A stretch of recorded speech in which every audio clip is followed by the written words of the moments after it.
존재 시스템이란 어떤 과정을 통하여 드러나는가에 대하여 일반인과는 전혀 다른 콘텐츠인 비존재를 주제로 일하면서 틈틈이 8개월 동안 유튜브를 120개 정도 만들었다. 연속하여 들으면 12시간 정도 되는 것 같다. 어떤 에너지가 나를 이 세계로 몰입시켰는지는 모르겠지만 그나마 1차적인 목표는 달성한 것 같다. 자신만의 세계를 이상한 놈마냥 외부에 공유한다는 것은 성가스럽고 조금의 용기도 필요한 것은 사실이다. 그럼에도 존재란 너무도 많은 비밀을 숨기고 있다는 것을 알았기에 이번 생에 태어난 것에 대한 보답의 선물로 글을 남기는 것이다. 물론 나의 생각이 정확하지 않을 수는 있다. 그러나 내가 묘묘왕 에오라는 절망이라는 성의 인테리어를 하였듯 누군가 마지막 붓다가 되어 나의 피존재라는 성을 완성하면 족하다. 존재라는 것은 한 점에서 시작하여 다시 한 점에 이르지만 그 한 점에만 머무르지 않고 나와서 다시 비추어보고 한 점조차도 용납할 수 없음을 아는 것이 궁극의 깨침이다. 그 한 점조차도 있느냐 없느냐 하는 것을 일원성으로 비추어 무의미하다고 한다면 언어의 한계 때문에 어떠한 구별도 할 수 없게 된다. 실로 일원성의 잣대를 모든 것에 대어 부정해 버린다면 이치적으로 알지만 결국 자기 편한 말 장난에 가깝게 된다. 존재와 깨침의 관계에 있어서 차원이라는 단어는 적절하지 않은 말이지만 달리 적당한 언어가 없기에 써보면 존재란 1차원 점과 2차원 면 그리고 3차원 공간 속에서 시간과 공간의 지배를 받게 된다. 더 확장하면 우리 눈으로는 볼 수 없는 에테르체와 영혼 등 이런 비물질의 세계까지 이르게 된다. 비물질 상태에서는 시간은 의미가 없기에 멈춰진 듯 보이며 비물질에서 물질로 변환하게 되면 직접적으로 시간의 영향을 받는다. 즉 존재는 물질과 비물질을 모두 포함하는데 물질 상태에서 비물질이 될 때 휴지기처럼 시간은 사라진 듯 보인다.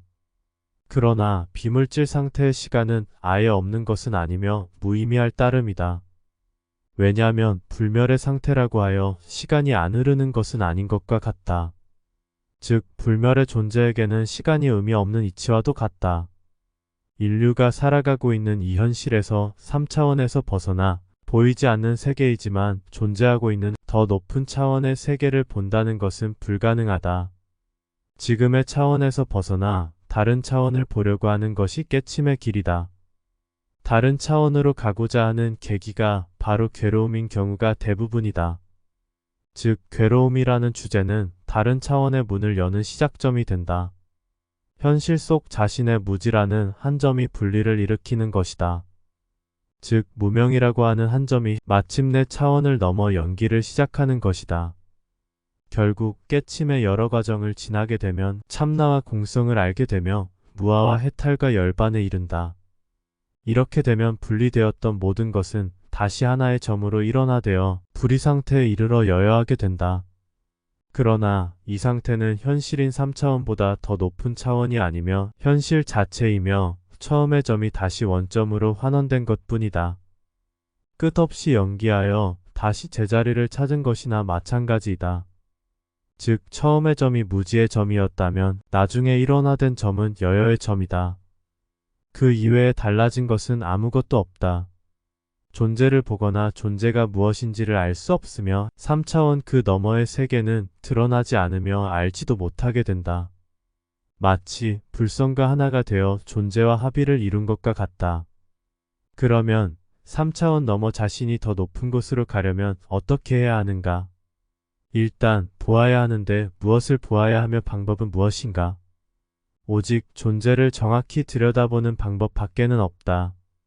머리를 아무리 쳐들고 하늘을 보아도 실제로 비행기를 타고 상공으로 올라가도 에베레스트 산을 올라가 정복하여도 그곳에는 해답이 없다. 존재를 보는 유일한 방법은 무지한 점이 분리를 일으켜 깨침이라는 과정을 거쳐야 하고 마침내 열반에 이르러 여여해진 점에 이르러야 한다. 이때 그 여여해진 점을 일깨워 마지막 분리를 일으켜야 한다. 이런 과정이 없이는 존재는 결코 모습을 드러내지 않으며 자신이 겪어보지 못한지라 상위 차원이란 없는 것이라고 생각하게 된다. 존재가 모습을 드러내면 온통 존재에 가득한 괴로움을 절감하게 된다. 존재 시스템은 이런 과정을 통하여 드러나며 그 속에서 자신은 두 가지 선택권이 주어지게 된다. 존재냐 비존재냐, to be or not to be. 결국 나의 존재 시스템의 네 가지 큰 기둥인 윤회 법칙과 인과 법칙과 지구 정원 배터리와 창조의 시나리오가 만에 하나 허구일지라도 나는 이번 생에서 존재 속 무아에 머무르지 않고 내가 알 수 있는 최대치인 존재까지도 알게 되어 실제로 영원하고 온전한 무아가 되는 피존 제로의 길을 가게 된 것에 만족한다. 화두 타파에서의 참나가 바로 존재를 알게 되는 열쇠임에도 열쇠에 매달려 해답으로 안다면 어리석다고 할 만하다.